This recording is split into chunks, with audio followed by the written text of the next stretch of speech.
Hi കൂട്ടുകാരെ, നമ്മുടെ ചാനലിലേക്ക് വീണ്ടും സ്വാഗതം. ഇന്ന് ഞാൻ നിങ്ങളോട് പറയാൻ പോകുന്നത് ഒരു കാഴ്ചക്കാരൻ അയച്ചു തന്ന യഥാർത്ഥത്തിൽ സംഭവിച്ച ഒരു പേടിപ്പെടുത്തുന്ന അനുഭവമാണ്. കഥയുടെ നായകൻ അർജുൻ. അവൻ ഒരു ഗ്രാമത്തിൽ വലിയ ഒരു തറവാട്ടിലാണ് താമസം. ആ തറവാട്ടിൽ കുറേ കാലമായി ആരും താമസിച്ചിരുന്നില്ല.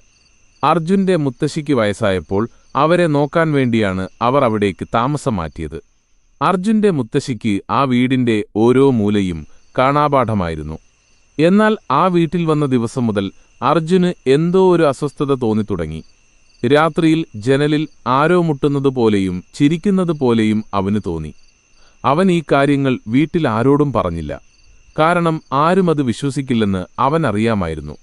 അങ്ങനെയിരിക്കെ ഒരു ദിവസം രാത്രിയിൽ അവന്റെ മുറിയിൽ നിന്ന് ഒരു ഭീകരമായ ശബ്ദം കേട്ടു. ആരോ അവന്റെ പേരെടുത്ത് വിളിക്കുന്നതുപോലെ അവന് തോന്നി. അവൻ പേടിച്ച് മുത്തശ്ശിയുടെ മുറിയിലേക്ക് ഓടിച്ചെന്നു. അപ്പോൾ കണ്ട കാഴ്ച അവനെ ഞെട്ടിച്ചു. മുത്തശ്ശി കട്ടിലിൽ ഉറങ്ങുകയായിരുന്നു. പക്ഷേ മുത്തശ്ശിയുടെ കൈകൾ ജനലിന്റെ കമ്പിയിൽ പിടിച്ചിട്ട് ഭയങ്കരമായി കുലുങ്ങുന്നുണ്ടായിരുന്നു. അർജുൻ ഉറക്കെ നിലവിളിച്ചു. ശബ്ദം കേട്ട് മുത്തശ്ശി ഉണർന്നു. പക്ഷേ മുത്തശ്ശിക്കൊന്നും മനസ്സിലായില്ല. മുത്തശ്ശി, എന്താ അർജുനെ, നിനക്കെന്താ പറ്റിയത് എന്ന് ചോദിച്ചു. അർജുൻ സംഭവിച്ചതെല്ലാം മുത്തശ്ശിയോട് പറഞ്ഞു. മുത്തശ്ശി അത് കേട്ട് ഒരു നിമിഷം സ്തംഭിച്ചുപോയി. പിന്നീട് മുത്തശ്ശി ചിരിച്ചുകൊണ്ട് പറഞ്ഞു, അതൊന്നും സാരമില്ല മോനെ, അതൊരു കുഞ്ഞനല്ലേ. നമ്മൾ അവനെ പേടിപ്പിക്കാൻ പോയാൽ അവൻ പേടിച്ചു പോകും. അർജുനൊന്നും മനസ്സിലായില്ല. അവൻ ചോദിച്ചു, ആരെയാ മുത്തശ്ശി പേടിപ്പിക്കാൻ പോകുന്നത്? മുത്തശ്ശി പറഞ്ഞു, അത് നമ്മളെപ്പോലെ ഒരാളാണ്. അവൻ കുറേ കാലമായി ഇവിടെ തന്നെയുണ്ട്.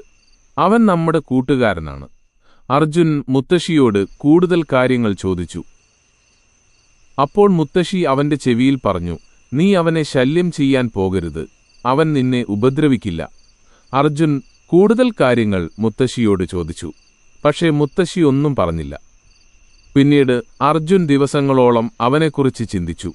അവൻ വീണ്ടും അതേ പേടിയോടെ രാത്രികൾ കഴിച്ചു. ഒരു ദിവസം രാത്രിയിൽ അർജുൻ വീണ്ടും ജനലിനരികിൽ ആരോ നിൽക്കുന്നതുപോലെ കണ്ടു. അവനെ വിളിക്കുന്നതുപോലെ കേട്ടു. അർജുൻ പേടിച്ച് ഓടാൻ തുടങ്ങി. അപ്പോൾ മുത്തശ്ശി മുന്നിൽ വന്നു നിന്നു. മുത്തശ്ശി ഒരു ചിരിയോടെ പറഞ്ഞു, നീ അവനെ പേടിക്കേണ്ട. അവനല്ല നിന്നെ ശല്യം ചെയ്യുന്നത്, ഞാനാണ്. ഇതായിരുന്നു ആ കഥയിലെ ട്വിസ്റ്റ്. മുത്തശ്ശിയായിരുന്നു എല്ലാത്തിൻ്റെയും പിന്നിൽ. മുത്തശ്ശിയാണ് അർജുനെ പേടിപ്പിക്കാൻ ശ്രമിച്ചത്. മുത്തശ്ശി എന്തിനാണ് അങ്ങനെ ചെയ്തത്?